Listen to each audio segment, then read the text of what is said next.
Startup Stories in association with Olook.in. Few companies go beyond connecting people, they transform the world. Similarly, a brand was born in 1865 in a paper mill in southwest Finland, which was considered as one of the most successful and important Fortune 500 company. That is the name that revolutionized the world of communication and has ruled the phone market for so many years. However, things took a drastic turn, and this leader was not just dethroned from its position, but was banished from the game itself. Today, we take a look at the rise and fall of one of the most loved mobile brands in the world, Nokia.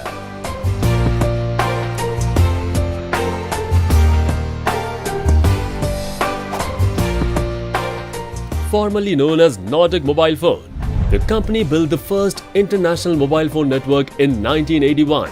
This was the beginning of the mobile era. Nokia DX200, their first digital telephone switch, went into operation a year later. What began as a simple idea slowly started manifesting into a major mobile revolution. Nokia launched Mobita Talkman portable phone, and later in 1987, the world saw Mobita Cinnamon, which was the first handheld phone.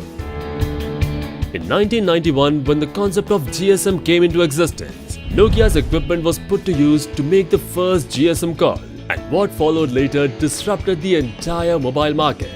In the year 1992, Nokia's first GSM handset, Nokia 1011, hit the market, and it became an instant hit. Later, the popular trademark Nokia tune was launched, and the Nokia 2100 series was the first handset to have this as its signature tune, when the first ever satellite call was made using a Nokia GSM phone. 4 years later, in 1998, Nokia became the world leader in mobile phone market. The innovation continued along with untiring research. The year 2002 saw the first ever 3G enabled phone, Nokia 6650. Later in 2003, with the launch of Engage mobile gaming, it further pierced its market among youth, and this series became a rage among the youngsters. Well, with such consistency and market leadership, there was no other way but going further up in the table.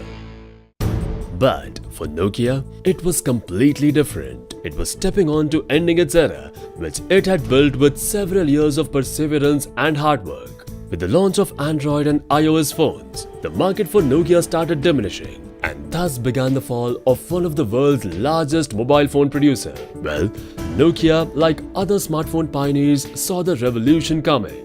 But it fell behind as Apple flipped the mobile industry upside down with the launch of iPhone in 2007. Later, Google Android-enabled smartphones arrived in 2008 with a lot of innovative features, which further left Nokia's Symbian as a traditional OS. But it all started even before Apple launched an iPhone. Nokia was forced into one of the world's largest product recalls after it admitted that the batteries in 46 million phones were faulty. Well, what followed after that was something that Nokia never imagined would happen.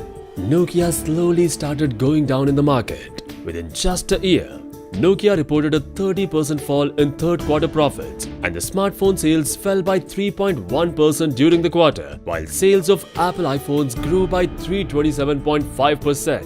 Later, Nokia announced to cut 1,700 jobs worldwide as the recession badly hit mobile phone sales. While competitors' iPhone and Android-based devices were posing a serious challenge to Nokia's future, it had to opt for desperate measures. It appointed former Microsoft man Stephen Elop as president and chief executive of Nokia. But despite that, Nokia further went down as it again fired 1,800 people from their jobs. Later in the year 2011, Nokia announced a strategic partnership with Microsoft to compete with Apple and Google's Android platform. But still, things were not falling in place for Nokia as the losses of the company further widened. Shares kept falling down as it slumped to a 1.3 billion euro loss. And with this, it further cut down 10,000 more jobs worldwide and announced that its last factory in Finland will also be shut down. Later in 2013, Microsoft acquired Nokia at $7.2 billion. This acquisition showed the world just how far and fast Nokia fell in the recent years. What happened to Nokia is no secret. Nokia was at its heart a hardware company rather than a software company. Its engineers were experts at building physical devices, but not the programs that make those devices work. In the end, the company profoundly underestimated the importance of software, including the apps that run on smartphones for better user experience. It wasn't just that Nokia failed to recognize the increasing importance of software, it also underestimated how important the transition to smartphones would be. And there was another mistake as well. Nokia overestimated the strength of its brand, and they strongly believed that even if it was late to the smartphone game, it would be able to catch up quickly. And thus, even after the iPhone's release, Nokia continued to insist that its superior hardware designs would win over the users. However, Nokia never realized that it was digging its own grave, and ultimately, it had to succumb to its faulty decisions. From making rubber boots in a pulp mill to leading the world in the mobile phone market, Nokia failed to meet the challenges posed by Android and iPhone. In 2008, Nokia was believed as one of the most valuable brands in the world, but it failed to recognize that brands today aren't as resilient as they once were. The high-tech era has taught people to expect constant innovation. When companies fall behind, consumers are quick to punish them. Late and inadequate for Nokia was a deadly combination, and that's how an undisputable era came to a daunting end. The closure of the most loved electronic brand left millions shattered, praying for its return ever since. And as the saying goes, if you wish for something with all your heart, it shall come true, and Nokia was no exception. In the next episode of Startup Stories, learn about Nokia's rise from the dead and its grand return in 2017. Thank you so much everyone for suggesting us to do a video on Nokia and to also feature few stories on how companies struggled even after tasting success. We hope you liked it.